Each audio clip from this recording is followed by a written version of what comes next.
Keretismata Daimon, and welcome. I want to talk about chakras today. So, this is one of those terms that has so much baggage and has been so overplayed by New Ageism that the term is almost worthless, and you're almost better off just not even like talking about them because of all the misunderstandings and hype that gets pulled along with it. Now, that's the case at least in the West. It might be different if you're in the East somewhere. But on the other side, when you start digging a little bit deeper, you find that there is a basis for this. And when I say dig deeper, I don't mean so much digging deeper into more and more books and writings on the subject, but digging deeper and deeper into the self and journeying deeper through stillness practice, through inner seeing practice, and light reflex practice, that this idea, the ideas behind the chakras become more and more relevant. So the most popular idea about the chakras is that there are 7 of them. 7 chakras that go up the spine. There's the very bottom of the spine. There's like abdomen chakra. There's a solar plexus chakra, heart, throat, forehead or third eye, and then crown or top of the head. Now there's Indian words for this. There's different words for each chakra. And you can go get crazy with it. It's like Aleister Crowley's 777 and other Kabbalistic writings. You can go crazy with correspondences on it. And that's something that, we've talked about before, how the trap of correspondence after correspondence and analysis leads to more analysis and more analysis, but doesn't actually lead toward any kind of evolution. So that's basically one direction that the chakras have gone on, and people love to publish new books on this in the West. And so there's lots and lots of that correspondence stuff with the chakras. But stepping back from that, before you start associating chakras with tarot cards and stuff, we go back to like the original sense of what it is intended to mean. And what it's intended to mean is a gateway. And I think that that's a better way of conceptualizing what a chakra is. Now, also, you go back into Hinduism, and I'm specifically thinking of the Ramayana here, which actually talks about chakras in terms of being like weapons of war, and in terms of being pinwheel spinning energy sources. And so this is probably also connected with why you see the swastika appearing in Sanatan Dharma practice here and there. It certainly has more to do with that than anything that people in the West had used that symbol for. But essentially, it represents a locus of energy, a whirlpool of energy, and a gateway of energy into the body, like an entry point of energy or an exit point of energy in and out of the body. So those 7, that popular version of 7 chakras moving up, that's nice because it does correspond with the law of 7s, and it does create an octave. And so that's a nice way of looking at it. And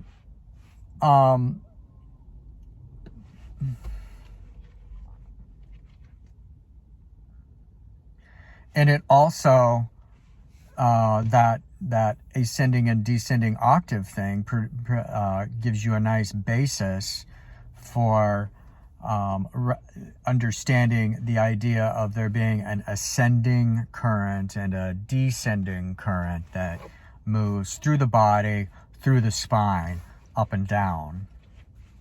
Now, that movement is also something reflected in Secret of the Golden Flower and the Taoist Neidan practice. However, there is a simplification of this when we take it down to 3 chakras. Well, you look at other sources outside of that 7, and you find other maps that start pointing out all these other like power points in the body. These maps of all these other power points, and this becomes like, something you see as the basis for acupuncture. There's a really good contemporary book called Body Electric, which was written by a doctor in the 20th century who studied the electromagnetic points in the body with using science. There are electromagnetic entry-exit points in the body, and what they have found in when they give you a heart, Josh, I can't remember what they call that, but I mean that's an example of how this knowledge is used in medicine. And it's also been used to electromagnetic stuff was used experimentally to help regrow cells in certain areas. So and he found in that book that the scientific electromagnetic points in the body do mostly correspond with ancient Chinese acupuncture. So that's very interesting, but this takes you outside of the just 7 in the spine. No, there's lots of different like power points in the body, but these 7 are good for focusing on in terms of moving that energy around. Now, just to back up a little bit, just the whole concept of chakras is something that I had always just totally dismissed as New Age frou-frou for years and years. And my entryway to chakras was initially through not looking at the 7 of them, but looking at essentially 3 chakras, which for me started with the centers. And as you study in 4th way, you start out looking at intellectual, emotional, and moving center, which are upper, middle, and lower story. We start out working with those in 4th way work, and then later on they start to break apart. There's a higher emotional, there's a higher intellectual. Moving center breaks up into moving, instinctive, and sexual center, and it ends up becoming 7 eventually. So there's that. That's interesting. But you go into Secret of the Golden Flower, and that system just focuses on 3. And the meaning of that is that in order to activate the steward, in order to activate a kundalini, it is only necessary to focus on these 3 centers, or as they call them in Neidan practice, Dantian. And again, there's a top, there's a middle, and there's a lower story. And Secret of the Golden Flower refers to these in terms of substances associated with them. The top story is associated with thought, earth, and thought is considered a substance. The lower story is associated with seed, water, which is the sexual energy or sexual fluids. And then the middle story is called spirit, fire, which is connected with the solar plexus and which represents a fusion or reconciliation or alchemical combination of the higher fluids and the lower fluids brought together to create a new substance, a new form of nourishment, which feeds a new capacity within us, which charges and awakens a higher kind of intelligence, and also begins to coat a new body that begins forming within us, which is called the astral body, subtle body, various things, and is understood as the vehicle, the vessel by which we can exist beyond the death of the material body, the planetary body. So my advice to anyone who thinks that the chakras are too weird, or they're not feeling anything, or it's not doing it, don't worry about it. Just set it aside. Just set it aside, and for the purpose of your work on awakening here and now, just worry about the three. Just worry about three focal points within the body. And the other thing that this gets us away from is the tendency to visualize. When you take the system of 7 chakras and it's like, oh, they look like pinwheels, and this one they have functions, this one does this one does that, and they have special words. There's,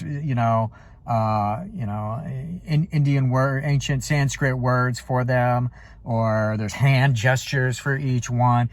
All of this just takes you off into visualizations and imaginations, and that is really a hindrance more than anything else, because what you want to really do is be finding sensation and be able to ground yourself in sensation, so that sensation will come to synthesize with attention, and eventually synthesize as well with the breath and the movement of breath through the body, and come to feel the sensation of that breath energy as it moves first in and through the solar plexus, in and through the head, in and through the lower story, which again, when you start trying to the lower story, I feel, is where it gets I sense ambiguity between the lowest chakra, which is called Muladhara, is the base of the spine, and then there's the sexual chakra, which is like middle abdomen, and I think that's called the sacral chakra. But as far as sensation and the light circulation, it's that's all down there. It's lower story. If it's moving through both of them, I think you're fine to start out. And what happens is things as you sort of your mind sort of lets go of having to know the difference between the first and the second and the third and the fourth chakra and all that. Your mind just needs to let go of that and you just feel and sense, and in some sense you surrender to the sensation and to this movement of what is in there. And what might happen is that you later on will suddenly become more aware of specifically separated things, power points within this this line of gateways or entry points within the body.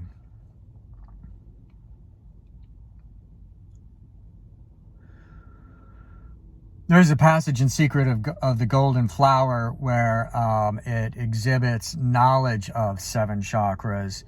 I think it references it symbolized with 7 trees, and this is one of the passages that is considered one of the later Buddhist additions to it.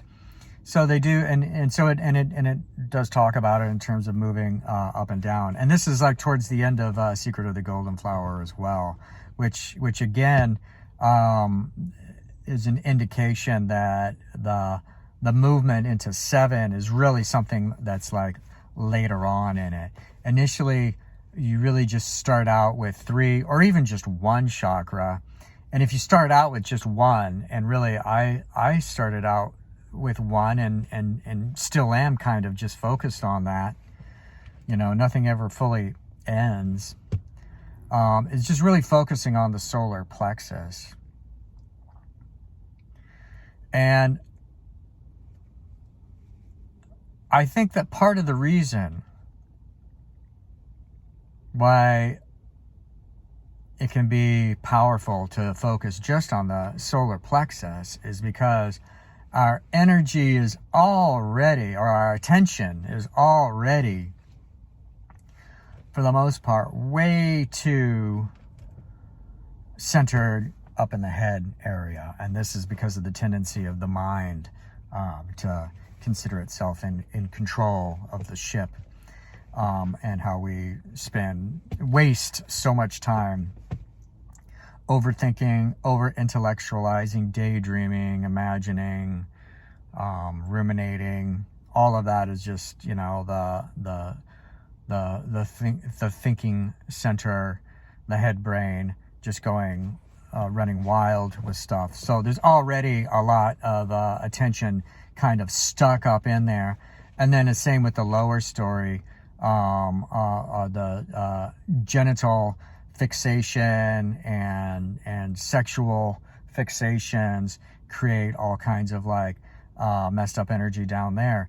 And then our middle section, the solar plexus, which is also really the seat of the emotional center and the gateway to higher emotional center, is the part of us that probably gets most like caked over from what Wright called character armor, tends to put the most inertia, the most ice, if you will, forms around that area. So a good preliminary step in your stillness practice is to focus on the solar plexus,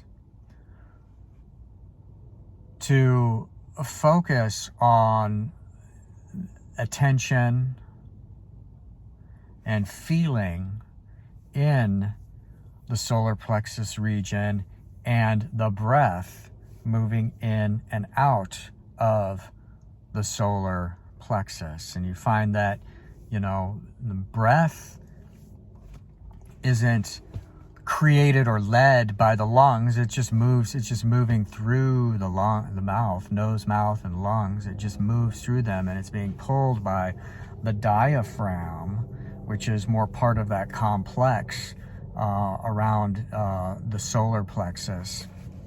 So there's not any one organ that is the solar plexus. It's a combination of organs that work together that, for some reason, going back to ancient times, is associated with the sun and solar influences. and has always been understood since ancient times. It's always been given that term that it's like a wholeness, even though even the ancient scientists and doctors and medicine men know that it's not one organ in there that has a proper name, solar plexus, that it's a combination of things, nerves and muscles and matter and energy in there. And it's been caked over and crusted over and frozen up by all of our earthly indoctrination and brainwashing and character armor and sexual dysfunctions that we've gone through as part of living in this world. And so the first thing that we have to do is melt that ice in there. Now, unfortunately, a lot of people on this idea of melting ice end up going off in a different direction of, let's just, of sexual liberation and just do whatever and let's get crazy and just have fun, and that's the way to do it. But the problem is that doesn't actually melt the ice. You can't really just, I mean, it's like if your freezer gets over frozen, I'm talking about like your literal freezer in your kitchen. This happens. It gets over frozen. And what do you have to do?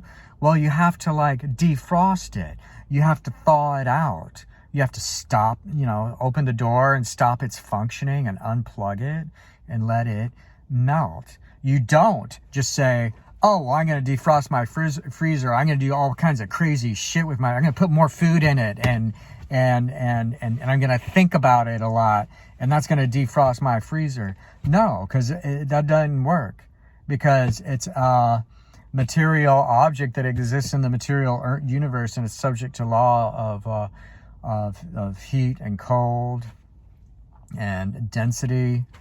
And so it's the same thing with your body. It's not enough to just take in a bunch of new ideas. It's not enough to just start going to S&M nights at your local goth club. It's not enough to create more semantic imagery and bombard yourself with more semantic imagery and ritualistic activities. What you have to do is actually start focusing your attention in a different kind of way. So you do all that stuff and you just create more stuff for your attention to get distracted to.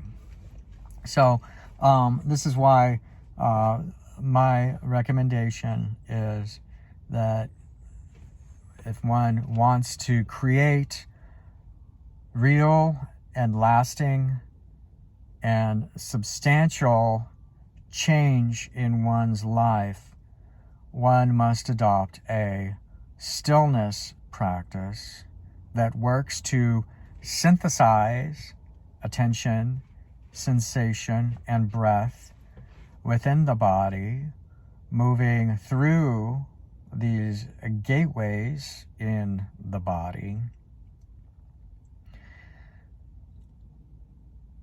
and to carry this out over a period of time, really just regularly as part of your existence in the world.